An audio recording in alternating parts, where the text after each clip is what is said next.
Everybody আসসালামু আলাইকুম, কেমন আছেন সবাই? আলহামদুলিল্লাহ আমরা ভালো আছি। তো আপনাদের মাঝে একটা রেসিপি নিয়ে আসলাম। রেসিপিটা হচ্ছে আপনার বট। তো আসলে বট খেতে কিন্তু খুব মজা, সবাই বট খায় না। তো আমিও শ্বশুরবাড়িতে এসে দেখছি আমার হাজব্যান্ডও বট খায়নি, তো আমি খাওয়াতে আমার হাজব্যান্ডও এখন খাওয়া শিখে গেছে। তো আমার অনেক দিন যাবৎ মন চাইতেছে যে বট খাওয়ার জন্য। হাজব্যান্ডকে বললাম যে বট নিয়ে আসো, তো উনি বট নিয়ে আসলো। তো বট কিন্তু পরিষ্কার করতে অনেক ঝামেলা। তো আসলে পরিষ্কারের ঝামেলাটার কারণে অনেকেই বট খায় না, কারণ বট খাওয়াটা মানে সবার পছন্দ মোটামুটি। আমি জানি না, কিন্তু আমাদের ফ্যামিলিতে সবাই বট পছন্দ করে। আর আমাদের ফ্যামিলিতে বিশেষ করে আমাদের কারো কোনো মানে এইটা খাই না ওইটা খাই না এরকম কোনো কিছু নাই, সবাই সব কিছু খায়। কারণ আমাদের মা ছোটো থেকেই সব কিছু খাইয়ে অভ্যাস করেছে, সেজন্য আমরা সবাই সব কিছু খেতে পারি। আর বিশেষ করে দেখা গেল আপনার বট বাজিটা কিন্তু খুব মজা যদি লাল লাল করে ভাজা হয় তাহলে। আর বট বাজিটা আমার কাছে সবচেয়ে বেশি ভালো লাগে যখন কোরবানি ঈদ আসে, তখন কোরবানি ঈদের 2-3 দিন পরে যখন আমরা বট বাজিটা করি, মানে কষিয়ে কষিয়ে 2-3 দিন কষানোর পরে যখন বট বাজিটা করি তখন কিন্তু খুব মজা লাগে।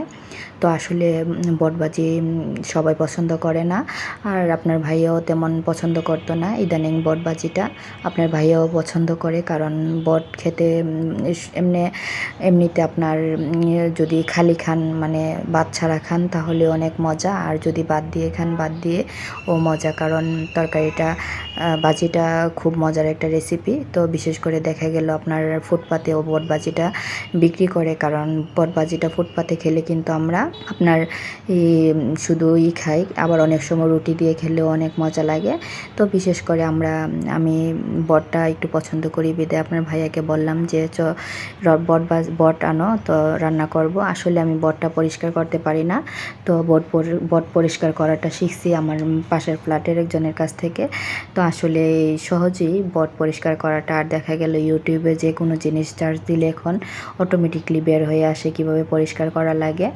তো আর বিশেষ করে বাজার থেকে বট কিনে আনলে তো মোটামুটি ভালো পরিষ্কার করা থাকে, শুধু আপনি অল্প কিছু পরিষ্কার করলেই চলে, কারণ বাজারে বিক্রি করে তারা তো পরিষ্কার করেই বিক্রি করে।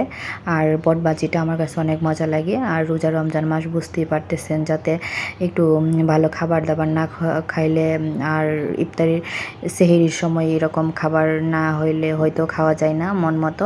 তো আসলে আমি এই রমজান ঢোকার পরে আপনার দেখা গেল মানে মানে যেইটা মনে চাইতেছে ওইটাই বলতেছি, আর উনি আনতেছে আর আমি রান্না করতেছি। আসলে সবটা তো আর খাওয়া হয় না, তো আম্মা তো খায় না বা বাবু ভাইও খায় না, তো আমরা দুইজনেই খাই, সেজন্য আমরা দুইজনেই মানে রান্না করলে দুইজনে। আপনার ভাইয়াও আগে ইফতারির পরে ভাত খেতো না, এখন ইফতারির পরে উনিও একটু অল্প কয়েকটা ভাত খায়, কারণ খাওয়ার পরে নামাজ থেকে এসে খায় আর কি, তারাবি পরে এসে। তো তারাবি পরে এসে খাওয়াটা আমি মনে করি আর কি যে ভালো, কারণ ইফতারি পরে কিছু একটা খেলে শরীরটা হয়তো ছাড়ে আর কি। আর এমনিতে ইফতারি খেয়ে মানে শুয়ে গেলে আমার কাছে তেমন ভালো লাগে না, শান্তি লাগে না। আর আমার ইফতারি করে আপনার ভাত খেতেই হয়, কারণ এটা আমার অভ্যাস। আর বিশেষ করে আপনার ভাইয়া এরকমটা ছিল না আর কি। তো ইদানিং উনিও আমার মানে আমি খাই বলে উনিও একটু খায় আর কি। তো আসলে যার যেরকম রুচি আর কি, আর সবাই তো একরকম রুচি থাকে না, আর সবার তো একরকম চয়েসও থাকে না।